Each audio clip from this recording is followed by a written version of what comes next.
तो बात करें ट्रेंडिंग स्टार खेसारी लाल यादव।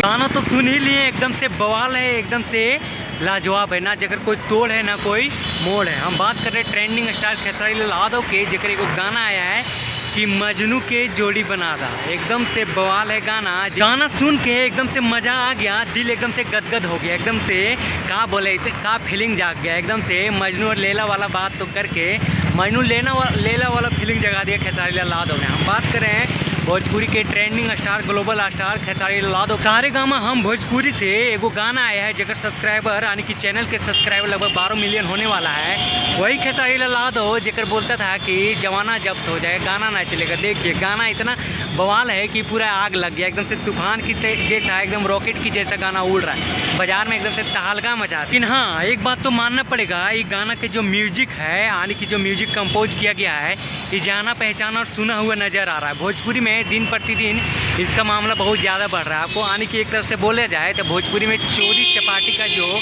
आजकल जो सीन क्रिएट हो रहा है वो बहुत ज़्यादा बढ़ रहा है। म्यूजिक के पोल नहीं खोल रहे हैं, काहे कि म्यूजिक हम 1000 बार सुन चुके हैं। अगर पोल खोलेंगे तो सबके हम औकात नाप देंगे कि किसका किसका कितना औकात है, किसका किसका कितना वजन है, लेकिन हम उसका बात नहीं करते हैं। आप लोग को खुदे पता है, खुद के पता है कि साला भोजपुरी में एक एक दिन में साला 10-10, 5-5 गाना कैसे रिलीज हो जाता है। यानी कि इतना म्यूजिक मास्टर बनाने वाला बैठ गया है कि 10-10, 20 म्यूजिक डेली नया बना देगा। नहीं, ऐसा बात ना है, एक ही म्यूजिक पर 10 लोग गाना। आपको ऐसा कोई भी दिन ना मिलेगा जिसमें से एक म्यूजिक पे यानी कि 3-4 गाना ना बजेगा।